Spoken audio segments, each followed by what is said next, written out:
Andrew McCART, IFL TV, proudly sponsored by Everlast. We're here, Tommy Fury. We're here in Cleveland, Ohio, mate. How are you feeling? I am feeling absolutely on top of the world, my friend. How are you?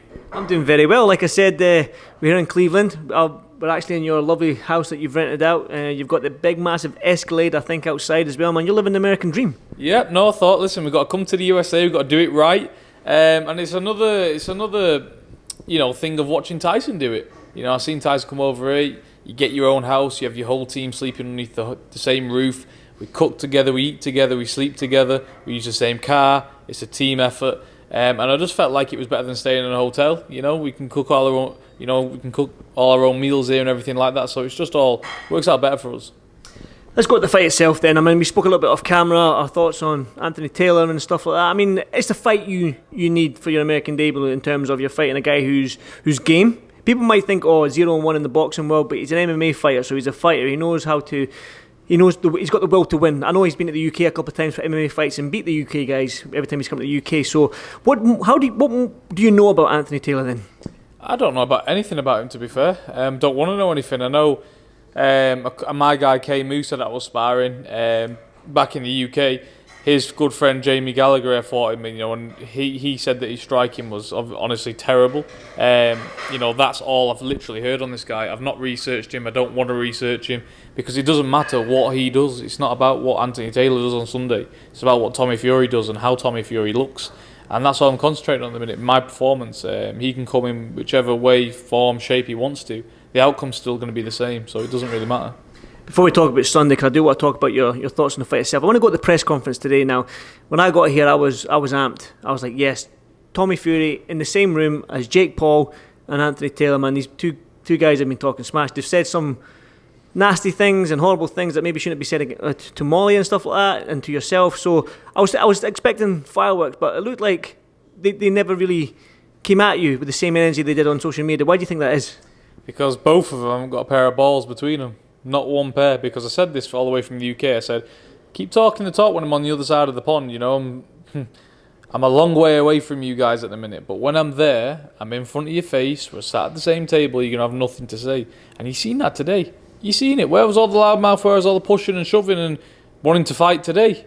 No one said a word, no one said a peep. Jake Paul said, mention my name, he didn't say anything to me. I replied back, and where was his reply? Nowhere. Because he doesn't want any part of me. They both don't want any part of me. And it's evident of that, because if I was so amped up at somebody and sending all these messages and videos through the internet and then met that person in real life, I'd be a lot more on them than they was today for me. Like, they didn't even say anything, they didn't even look at me. And I looked them both in the eyes and looked away straight away. Because there's a difference here. They're businessmen and looking for a few quid and a few followers. I'm here to fight. I'm here to break someone's face clean in. That's all I'm interested about. I'm not interested about a paycheck or anything like that. I've not flown halfway across the world to do some tip-tappy boxing. I'm not doing it. I'm coming over here for a demolition job and to leave my stamp on the US. Well, it's your US debut, but I do want to stick to what was said at the head-to-head there. I know this is like the first head-to-head between, and it looked like it was more smiles and stuff like that than anticipated from where I was saying. What did he say to you at that head-to-head? So we came, obviously, for the head-to-head. He said, "Oh, damn, man, you tall, bro." And I was like, okay, I've established that, yes. And he says, "You smell pretty good too." And I'm like, "Oh, thanks very much, I appreciate it." And that was it. Stared him right through his eyes, looked in the man's soul.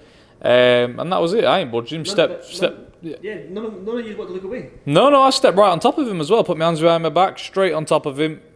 Showed him who's boss. I'm not here for no playing about. The man's been messaging me, privately messaging me through Instagram. He sent me a message this morning while I was sat with a couple of guys from Frank Warren, saying, "Oh, I'm not going to mention Molly anymore. I apologise, bro."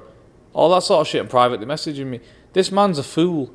Imagine messaging the person you're going to fight a couple of days on fight week saying all this. Man's an idiot. He's looking for a bit more clout. He's a nobody. I'm going to get in there and I'm going to cave this man's face clean in, because the things that he said can't go unnoticed. And that's just the way it is. So the more he says, the bigger the hole it is for him to get in, really, and the hole I'm going to put him in, because he's messing with a different animal here. You've seen the size difference today, and I'm not just a big dope who's in the ring. I know what I'm doing, and it's dangerous for him. So we're going to see Sunday night. Sunday night then, what can we expect? Can we expect a knockout from yourself? Okay. It's always a big dirty knockout. That's what I say every single time. Listen, I don't look for the knockout, but if it comes, it comes. If it doesn't, it doesn't. It doesn't matter for me. As long as I box well and I get the win on the night, I don't care whether it's a knockout, whether it's not a knockout. I'm not interested. The win is what I've come here for. I mean, it's going to be dumb for me not to ask this, but if Jake Paul gets through his fight against Tyron Woodley as well, I mean, a lot of people are going to try and put two and two together and think Tommy's on the undercard. There's been back and forth between him and Jake Paul. They both get through their fight on Sunday. Is that the fight next? There is a post-fight press conference. I heard you say to Michelle that you're going to be sticking around. Will you be sticking around, and is that the fight that you want next? I mean, like I said, two huge platforms, two big names going at it. There's been that animosity, that bad blood between you. Is that the fight, and can we expect some nonsense at this press conference on Sunday? You know, I never look past my opponent, ever. You know, I always focus on the guy who's in front of me, and Anthony Taylor's in front of me on Sunday night. But God willing, I can come through this fight and get the victory. Then yeah, definitely. You know, they've not put me on the undercard for the good of my health. They've done it for a reason, and that reason is to face Jake Paul next. I mean, Jake Paul slightly alluded to it today at the press conference. You know, and I would assume that's what's next. You know, providing we both come through. But at the end of the day, you know, Jake Paul's Jake Paul. You know, if he don't want to take the fight, he's not going to take a fight.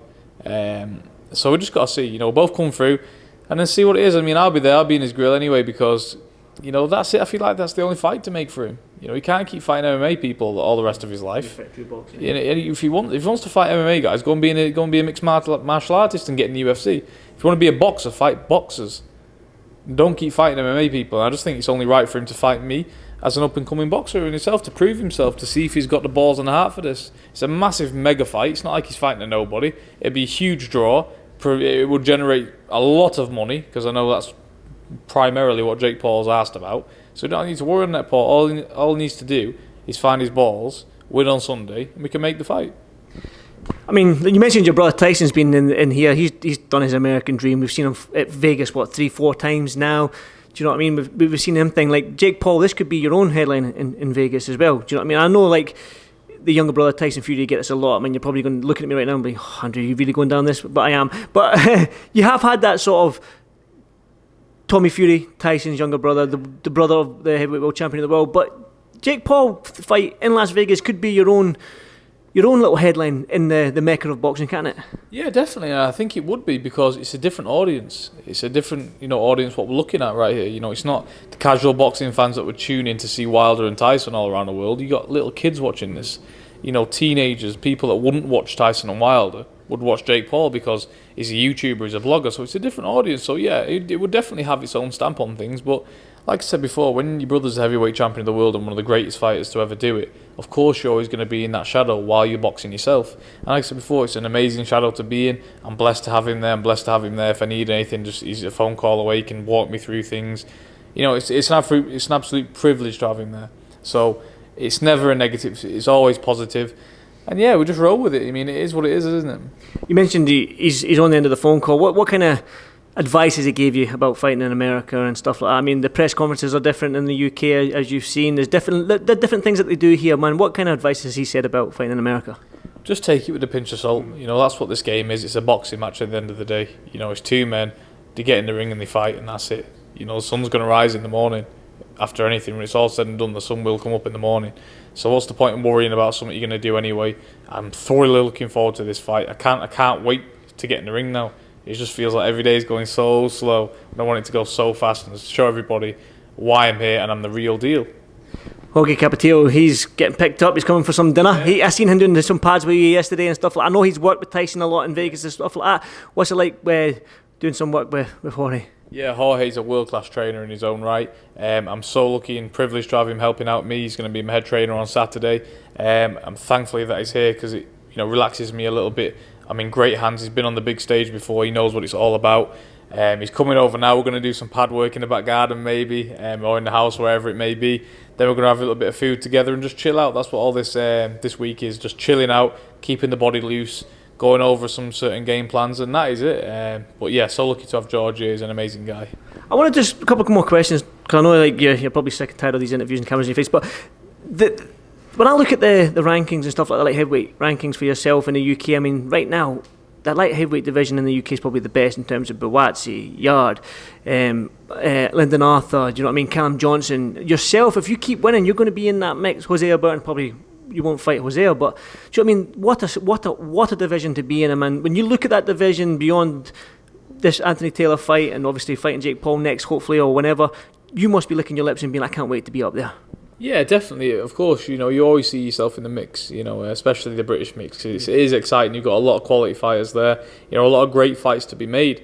But like I said before, my only focus right now is on Sunday. It's not on Jake Paul, it's not on the British rankings, it's not on any other fighter in this world other than Anthony Taylor. So as soon as I get past him, we can look forward to the next step. And yeah, down the line, of course, it'd be amazing to get in the ring with those guys, you know, and share the ring with those guys, you know, for a British title or something like that. But again, my career's took a funny path, because I would have never sat here and told you guys, like, oh, I'm going to be fighting in more the entertainment side of the boxing.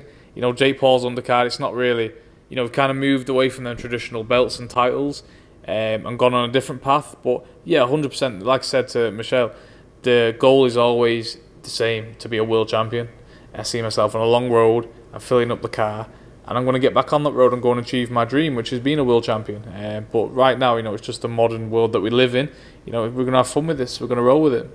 Some people actually forget that you are only 22 years old. I mean, it still is a long road for you to learn your craft, because a lot of people don't know you only had like 10 or 11 amateur junior bouts. Do you know what I mean? And you've only had 6 professional bouts. So you've only had 16, 17 fights or whatever it is as a boxer. So a lot of people forget 22-year-old only had 17 fights. I mean, with your dad and everybody, I mean, there's still, you know, admission, a lot to have learning still to do. Yeah, a lot of learning still to do. I'm nowhere near the finished article, 100%, definitely not. Not even a quarter of the way there. But this is what it's about. You know, we're on that long road. This is the enjoyable part. I'm pretty sure my dad said it in the interview the other day, that when you're at this, you know, lower level, sort of to say, it's the enjoyment part, it's the learning, it's getting used to the lights, getting used to the cameras, getting used to the action, and then you build up nice and slow. And that's exactly where we're at now. You know, fighting these guys, we're going to build up nice and slow, and when we get to that big stage, we're ready, and we're ready to stay there. That's the most important thing, because a lot of fighters today take fights because of money, take fights because of the fame that comes along with it. I would never do that. I would only take a fight that I know I can win, you know, and when I'm ready and when I feel like I've got the best out of myself, then I will be in them 50-50 matchups. But I don't want to take these fights just for fame and money. I want to take these fights, win, stay there, and progress to the next level. You know, so boxing now for me isn't about money. It's not about for fame. It's passion. It's a burning passion, and it's to achieve that goal I set myself of being a world champion. That's the only thing that drives me. Final word then. Sunday night, UK fans in BT Sport. The American fight fans are going to witness TNT himself. What can they expect from you on Sunday night? What it always is, a big, dirty knockout. You know, that's what we're going for. But all jokes aside, I'm just looking to box well on the night and get the W. That's what I've come over here for. So if it goes the distance or I get a knockout, it doesn't matter, as long as I come away with the win. You know, that's what we're here for. Tommy, absolute pleasure. Thank you so much for speaking to IFL TV and inviting me down to this lovely home of yours for a week or so. And I'll see you at the weigh-in on Saturday. Thank you so much, mate. Thank you very much. Cheers, mate. Thank you, Tommy.